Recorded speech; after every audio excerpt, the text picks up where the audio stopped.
시청자 여러분 안녕하십니까, 이영풍TV입니다.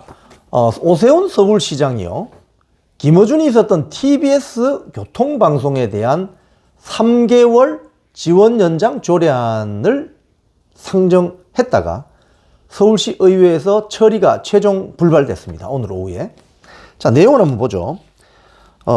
서울시 의회는 오늘 오후에 본회의에서요, 오세훈 서울시장이 지난달 26일 제출한 TBS 설립 폐지에 대한 조례 개정안을 상정하지 않았어요. 이 조례 개정안 내용이 뭐냐 하면, 원래 이 TBS는 작년 11월에요. 작년 11월에 서울시 의회가 더 이상 예산 지원을 할 수 없다. 그래서 2024년 지난 1월 1일부터 지원을 중단한다는 내용의 조례안을 가결한 바가 있어요. 그런데 오세훈 시장이 이 개정안을, 이 조례의 시행일을요, 6월, 그러니까 올해 6월 1일에서 9월 1일로 3개월만 좀 유예해 달라는 어떤 요청을 한 것이죠. 여기에 대해서 서울시 의회 의원들이 안 된다, 더 이상 할 수 없다고 해서 서울 시민들의 세금으로 지원되는 것은 이번 5월 달이 마지막이 되고 6월 1일부터는 TBS에 대한 지원이 없어지게 되는 거죠. 자, 여기에 대해서 오 시장은요, 이 오세훈 시장의 이 TBS 연장 중단에 대해서 오세훈 시장의 약간 행보가 좀 의심스러워요. 무슨 소리냐? 지난달 24일에 서울시 시의원들에게 직접 편지를 보내가지고 TBS에 대한 지원 연장을 요청하기도 했다고 보도가 되어 있습니다. 또 그리고 TBS는 스스로 변화를 거부해서 오늘의 어려움을 자초한 측면은 있지만, 그럼에도 불구하고 파국만은 막아야 된다고 주장을 했다는 거죠. 어떤 파국? 자, 오 시장은 편지에서 이렇게 이야기했다고 합니다. TBS에 지금 250명 이상의 직원이 있는데 이 중 상당수는 방송의 편향성과 무관한 직원들일 것이다. 그것을 터전으로 삼아 살아가는 우리의 이웃이자 평범한 시민들을 최대한 보호받아야 한다. 이렇게 이야기했다는 거 하는 거죠. 방송의 편향성과 무관한 직원일 것이다. 우리 오세훈 시장 방송 잘 아시는 모양이죠. 방송 편향성과 무관한지 어떻게 평가해요? 시장이. 방송은 그 전파를 타고 시청자들에게 도달되는 콘텐츠 내용으로 평가받는 거예요. 시장이 왜 지금 TBS 노조의 편을 듭니까? 서울 시민들이 혈세를 내가지고 듣는 방송인데? 자, 그래서 이게 말이죠. 작년 11월에 서울시 의회가 더 이상 TBS에 대해서 이 서울 시민들이 혈세를 지원 못하겠다고 했고, 그게 2024년 올해 1월 1일부터 안 하기로 했었어요. 그런데 오세훈 서울시가 TBS 독립 경영을 위해서 최소한 준비 기간이 필요하다 해서 6개월을 준 거예요. 이미 6개월을. 새로운 어떤 주인을 찾기 위해서 이제 민영화로 간단 말이죠. 그런데 한 차례 더 연장해달라 하는 것을 서울시 의회에서 이제 안 된다라고 못 박은 겁니다. 자, 오늘 이와 관련해서 기사들을 보면 지금 TBS 관련 조합원들이, TBS에 이거 민노총 노조도 있고 그렇지 않은 노조도 있는데, 이 대목에서 저는 오세훈 시장과 TBS 우리 조합원들께 한 말씀 드리겠습니다. 시장께 먼저 말씀을 드리면, 방송의 편향성에 대해서 오세훈 시장이 이렇게 저렇게 판단할 수는 없는 거예요.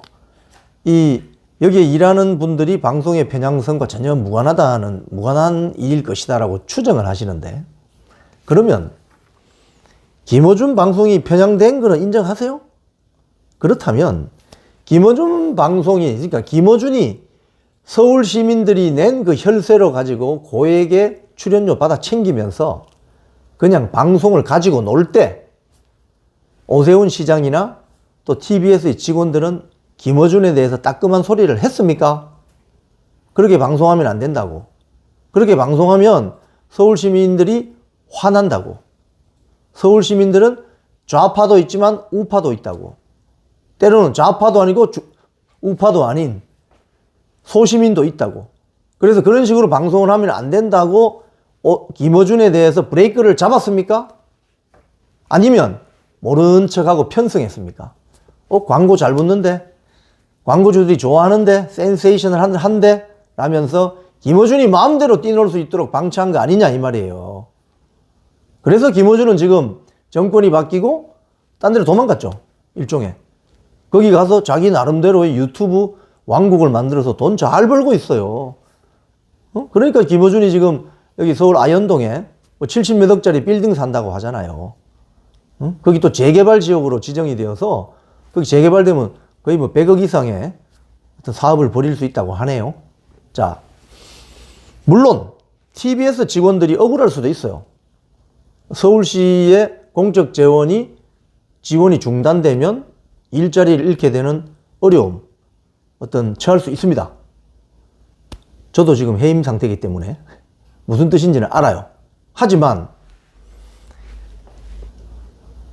김어준의 어처구니 없는 편파 방송, 불공정 방송이 매일매일 서울 시민들의 귀를 통해서 전파됐을 때 그 고통과 스트레스는 여러분들 생각 안 해보셨어요?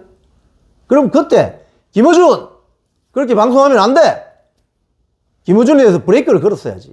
그렇다면 오늘의 TBS 사태가 있었겠습니까? 얼마나 서울 시민들이 화가 났으면 서울 시민들이 뽑은 그 서울시 의회 의원들이 이제 김어준 방송 이건 도저히 안 된다. 그리고 김어준이 또아리를 털고 여기에서 떠들어댔던 TBS는 더 이상 서울 시민들의 세금으로 지원받고 존중받을 필요가 없다고 판단한 거 아닙니까? 그렇기 때문에 누가 마이크를 잡든지 간에 그 방송이 공정할 수 있도록 어느 정도 왔다 갔다 이렇게 할 수는 있지만 균형을 찾아가는 그 노력을 할 수 있도록 구성원들이 같이 힘을 모아야 되는 거예요. 나는 방송 안 하는 엔지니어니까. 나는 그냥 스위치만 올려주면 되니까. 나는 자막만 넣으면 되니까. 나는 라디오 부스에서 뭐 섭외만 하면 되니까. 패널들이 오면 잘 준비해주고 어레인지만 해주면 되니까. 그런 것들이 다 모여서 김어준의 편파 방송이 된 거 아니에요. 공동 책임이지, 공동 책임. 아무런 책임이 없다고? 그래서 당장 생활고가 우려되니까 살려달라고? 서울 시민들은 그런 김어준식 불공정 편파 방송하라고 세금 낸 게 아니에요. 그걸 아셔야 됩니다. 오세훈 시장도 지금 굉장히 정치적인 멘트를 하고 있는데 TBS 노조에 민노총 노조도 있고 그렇지 않은 노조도 있습니다. 오세훈 시장은 인기 영합성 발언하지 마세요. 김어준의 TBS 때문에 얼마나 열불찬 서울 시민들이 한두 명인 줄 아시나요? 왜 서울시장이 이런 사태를 옹호합니까? 원칙대로 해결해야지. 서울시 의회 시의원들의 의견을 존중하시기 바랍니다. 지금까지 이영풍 TV였습니다.